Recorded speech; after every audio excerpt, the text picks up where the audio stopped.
Let me start by saying something that may challenge what many of you have been taught for years. Your most powerful cholesterol-lowering tool is not in your pharmacy. It is in your kitchen. Before we reach for pills, we must first fix the plate. Because every single bite you take is either quietly contributing to plaque buildup in your arteries or actively helping your body remove it. Now, when we talk about lowering LDL, the so-called bad cholesterol, we are really talking about reducing the particles that stick to your artery walls, harden over time, and eventually restrict blood flow. This is not abstract. This is the beginning of heart attacks, strokes, and chronic fatigue. And yet, what's remarkable is how responsive this process is to what you eat daily. The first step is honesty about fats. Not all fats are equal, and some are directly working against your heart. Trans fats, often found in fried foods, baked goods, and packaged snacks, are among the most dangerous substances you can regularly consume. They don't just raise LDL. They also lower your protective HDL, creating a double burden on your cardiovascular system. Saturated fats, commonly found in red meat, butter, and full-fat dairy, are not as extreme, but in excess, they still push your LDL levels upward. So the goal is not fear, but control and awareness. Now here is where the shift happens. Instead of focusing only on what to remove, we must become intentional about what to add. Because the body is not just passive, it responds, adapts, and even heals when given the right materials. Take soluble fiber, for example. This is not just healthy food talk. The soluble fiber acts like a sponge in your digestive system. It binds to cholesterol and helps escort it out of the body before it ever has the chance to circulate and settle in your arteries. Foods like oats, beans, lentils, apples, and flax seeds are not just nutritious. They are actively lowering your LDL with every meal. Imagine that, eating breakfast and already beginning the process of clearing your bloodstream. Then we have healthy fats, the kind your body actually needs. Olive oil, avocados, nuts, and fatty fish like salmon provide unsaturated fats that support your heart rather than strain it. These fats help reduce inflammation, improve your cholesterol balance, and make your meals satisfying so you're less likely to reach for harmful alternatives. This is not deprivation. This is strategic nourishment. But let me be very clear about something that often gets overlooked. It is not just about individual foods. It is about patterns. You cannot eat well once a week and expect transformation. Your arteries are listening to your habits daily. That means your breakfast, your lunch, your dinner, and even your snacks are all sending signals to your body. Either store more cholesterol or start removing it. And this is where many people underestimate the impact of processed foods. These are foods engineered for convenience and taste, but often stripped of fiber and loaded with hidden sugars, unhealthy fats, and additives. They digest quickly, spike your blood sugar, and signal your liver to produce more LDL. Over time, this creates a cycle that keeps your cholesterol elevated without you even realizing why. So the goal becomes simple but powerful. Move closer to whole, natural foods. Foods that look like they came from the earth, not a factory. When you fill your plate with vegetables, whole grains, lean proteins, and healthy fats, something remarkable begins to happen. Your body starts to rebalance itself. Your LDL begins to drop, not overnight, but steadily, predictably, and sustainably. Now I want you to think about this differently. Don't see food as restriction. See it as instruction. Every meal is telling your body what to do next. When you choose wisely, you are not just eating. You are actively directing your biology toward healing. And here's the empowering truth. You do not need perfection. You need consistency. You need awareness.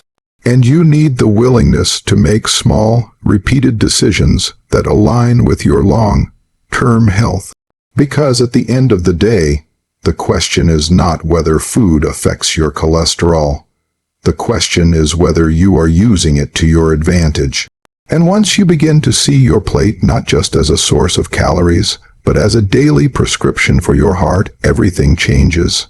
Now let's move from the plate to the body itself. Because what you do after you eat is just as important as what you eat. The human body was never designed for stillness. It was built for motion, for rhythm, for regular activity. And when that natural design is ignored, your cholesterol begins to reflect it. You see, LDL does not just rise because of food. It rises because of inactivity. When the body is idle for long periods, your metabolism slows, your circulation becomes less efficient, and your ability to regulate fats in the bloodstream weakens. Over time, this creates the perfect environment for LDL to accumulate and settle where it does not belong. But here is the powerful part. Movement directly interrupts that process. When you engage in consistent physical activity, something remarkable begins to happen internally. Your body starts increasing the production of HDL, the so-called good cholesterol. Now, HDL is not just a number on a report. It acts like a cleanup system. It moves through your bloodstream, collects excess LDL, and carries it back to the liver where it can be processed and removed. So every time you move your body, you are not just burning calories, you are activating a system that helps clear your arteries. And the beauty of this is that it does not require extreme measures. Many people believe they need intense workouts, expensive gym memberships, or exhausting routines. But the truth is far simpler and far more sustainable. A brisk walk, done consistently, can begin to shift your cholesterol profile in a meaningful way. 30 minutes a day, not perfect, not complicated, just consistent. Because consistency is what the body responds to. It is not impressed by occasional bursts of effort followed by long periods of inactivity. It adapts to what you repeat. And when movement becomes a daily habit, your metabolism begins to operate more efficiently, your blood flow improves, and your body becomes better at managing cholesterol naturally. Now, let me address something that many people overlook in today's world: prolonged sitting. We live in a time where convenience has replaced movement. We sit while working, sit while commuting, sit while eating, and sit while relaxing. Hours pass, and the body remains in a low-energy state. And what we are now seeing more clearly than ever is that this pattern has consequences. Sitting for extended periods is not neutral. It actively works against your cardiovascular health. Even if you exercise for a short time each day, long, uninterrupted periods of sitting can still limit the benefits. That means we must rethink how we move throughout the entire day, not just during a workout session. Stand up more often, stretch, walk short distances, break the cycle of stillness. These small interruptions send signals to your body that it needs to stay active, alert, and metabolically engaged. And beyond the physical effects, movement changes how you feel. It improves your energy levels, sharpens your focus, and reduces stress, all of which play a role in your overall heart health. Because remember, this is not just about numbers. It is about how your entire system functions together. Now, I want you to understand something very important. Movement is not punishment for what you ate. It is not something you do out of guilt. It is something you do out of respect for your body. When you move regularly, you are reinforcing the work you started with your diet. You are telling your body, we are serious about this change. And just like with food, you do not need perfection. You need commitment. Some days will be easier than others. Some days you may feel motivated, and other days you may not. But the decision to move must go beyond how you feel in the moment. It must become part of who you are. Because over time, these daily actions compound. A walk today, another tomorrow, and another the day after that. Weeks turn into months, and before you realize it, your body has adapted. Your cholesterol levels begin to shift. Your endurance improves, your risk begins to drop. This is how transformation really happens, not through extreme changes, but through repeated, intentional effort. So when you think about lowering your LDL naturally, do not separate exercise from the conversation. It is not an extra step. It is a central part of the process. Your arteries depend on it. Your heart depends on it. And the moment you stop seeing movement as optional and start seeing it as essential, you begin to take back control. Because a body in motion is a body in repair. Now let us go deeper, beyond what you can see and feel, into an organ that quietly determines much of your cholesterol outcome, the liver. Most people think cholesterol is only about what you eat or how much you move. But the truth is, your liver is the control center. It is constantly producing, processing, and regulating cholesterol in ways that many people never consider. Your liver does not just respond to fat intake. It responds even more aggressively to sugar and refined carbohydrates. And this is where many well-meaning individuals unknowingly sabotage their progress. You may reduce visible fats in your diet, but if your meals are still high in sugar, white flour, and processed carbohydrates, your liver is being signaled to produce more LDL. Let me explain why this matters. When you consume refined carbohydrates, things like white bread, sugary drinks, pastries, and highly processed snacks, they are rapidly broken down into glucose. This causes a sharp rise in your blood sugar. In response, your body releases insulin to manage that spike. But when this cycle happens repeatedly, day after day, your system begins to shift into a storage mode. The excess sugar that your body cannot immediately use is converted into fat in the liver, and that fat does not just sit there quietly. It becomes a trigger. It tells your liver to produce more very low-density lipoproteins, which are eventually converted into LDL.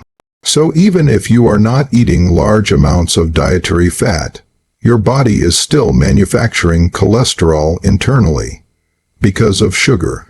This is why controlling your carbohydrate quality is just as important as controlling your fat intake. Whole foods like vegetables, legumes, and whole grains are absorbed more slowly. They do not create the same spikes. They allow your body to maintain balance, but refined carbohydrates disrupt that balance, pushing your liver into overproduction. And now, think about this for a moment. Many people are trying to solve a cholesterol problem by only removing fats, while continuing habits that quietly drive cholesterol production from within. That approach will always have limits, so what do we do instead? We support the liver. Supporting your liver does not require complicated detox programs or extreme interventions. In fact, your liver is already designed to detoxify and regulate your system efficiently, if you stop overwhelming it. This means reducing sugar intake, choosing whole, unprocessed foods, and allowing your body to operate in a more stable metabolic state. Hydration also plays a role here. Water is not just about quenching thirst. It supports circulation, nutrient transport, and the removal of waste products. When your body is well hydrated, your systems function more smoothly, including the processes that help manage cholesterol. And then, there is the issue of hidden stress on the liver from modern eating patterns. Constant snacking, late night eating, and irregular meal timing can all keep your liver working continuously without rest. Giving your body structured eating patterns allows your metabolism to stabilize and your liver to process nutrients more effectively. But let me bring this back to something simple and actionable. If you want to influence your LDL levels at the source, you must begin to think not just about what you are eating, but how your body is interpreting what you eat. Because the liver is always listening. Every meal sends a signal. Every habit reinforces a pattern. When you reduce sugar and refined carbohydrates, you are not just making a dietary change. You are lowering the demand on your liver to produce excess cholesterol. When you choose whole foods, you are stabilizing your internal environment. When you stay consistent, you allow your body to recalibrate. And here is where everything begins to connect. The food choices we discussed earlier provide the right building blocks. The movement we talked about helps circulate and remove excess cholesterol. But it is the liver that determines how much cholesterol enters the system in the first place. So this is not about isolated steps. This is about coordination. Your body is a system, and when each part is supported, the results begin to multiply. Now, I want you to take a moment and reflect on your daily habits, not with judgment, but with awareness. Where is sugar quietly entering your routine? Where are refined foods replacing real nourishment? Where is your liver being asked to do more than it should? Because the answers to those questions are often where the real change begins. You do not need to fight your body. You need to work with it.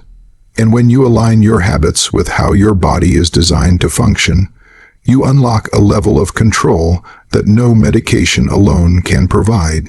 Because when your liver is no longer overwhelmed, it no longer overproduces. And now we arrive at what ties everything together, because no matter how well you eat, no matter how consistently you move, and no matter how much you support your liver, none of it will hold if your lifestyle does not support your biology. This is where real transformation either becomes permanent or quietly fades away. You see, the body does not respond to short-term effort. It responds to patterns. It responds to what you do repeatedly, especially when no one is watching. And this is why lifestyle is not an extra part of lowering LDL. It is the foundation that determines whether everything else works. Let us begin with something many people underestimate: sleep. Sleep is not simply rest. It is regulation. During sleep, your body resets hormonal balance, repairs tissues, and fine-tunes metabolic processes, including how cholesterol is managed. When sleep is poor or inconsistent, your system becomes dysregulated. Hormones that control appetite, stress, and fat metabolism begin to shift.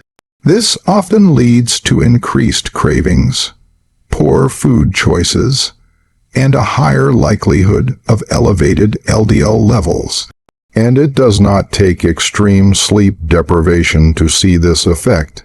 Even small, repeated disruptions, late nights, irregular schedules, constant screen exposure, can gradually interfere with your body's ability to maintain balance. So when you prioritize quality sleep, you are not being indulgent. You are actively supporting your cardiovascular health at a deeper level. Now let us talk about stress, something that has become so normalized that many people no longer recognize its impact. Chronic stress is not just a mental or emotional experience. It is a biochemical state. When stress becomes constant, your body releases hormones like cortisol at elevated levels. Over time, this affects how your body stores fat, how it regulates blood sugar, and how it produces cholesterol. In other words, unmanaged stress can quietly push your LDL higher, even if other areas of your routine are in place. And the challenge is that stress often leads to behaviors that reinforce the problem: emotional eating, reduced physical activity, poor sleep. It becomes a cycle. So breaking that cycle requires intention. It requires moments of pause. Whether it is deep breathing, reflection, prayer, time in nature, or simply stepping away from constant stimulation, these moments are not small. They are necessary interruptions that allow your system to recalibrate. Then there is smoking, and here we must be direct. Smoking does not just harm your lungs, it directly damages your blood vessels. It accelerates the process of plaque buildup, reduces your good cholesterol, and makes your arteries more vulnerable to blockage. If there is one habit that consistently undermines cardiovascular health, it is this one. And while quitting may not be easy, it is one of the most powerful decisions you can make for your heart. But beyond these specific factors, there is a broader principle at work: discipline in daily living. Because what we are really talking about is alignment. Alignment between what you know and what you do. Many people already understand what is healthy. The challenge is consistency. The challenge is maintaining those choices when life becomes busy, stressful, or unpredictable. And this is where a shift in mindset becomes essential. You cannot rely on motivation alone. Motivation comes and goes. It is unreliable. What creates lasting change is structure routines that make healthy choices easier to maintain than unhealthy ones. When you build a routine that includes balanced meals, regular movement, adequate sleep, and moments of recovery, you reduce the need for constant decision-making. You move from effort to rhythm, and once something becomes part of your rhythm, it no longer feels like a burden. It becomes your normal. Now, let me be clear. This is not about perfection. There will be days when things do not go as planned. Days when you eat differently, move less, or feel overwhelmed. That is part of life. But what matters is not those isolated moments. What matters is your ability to return, to reset, to continue, to stay aligned over time. Because the body is incredibly responsive to consistency. Small actions, repeated daily, begin to compound. Your cholesterol levels start to shift. Your energy improves. Your risk begins to decrease, not because of one dramatic change, but because of many small, intentional ones. And this is where the real power lies, not in extreme measures, not in quick fixes, but in sustainable habits that you can carry forward. Not for weeks, not for months, but for years. So, when you think about lowering your LDL by 30% naturally, understand that it is not a single decision. It is a series of decisions, reinforced daily, supported by a lifestyle that works with your body instead of against it. Because at the end of the day, no pill can replace the power of a life lived in alignment with health. And when your daily habits become your medicine, your results become inevitable.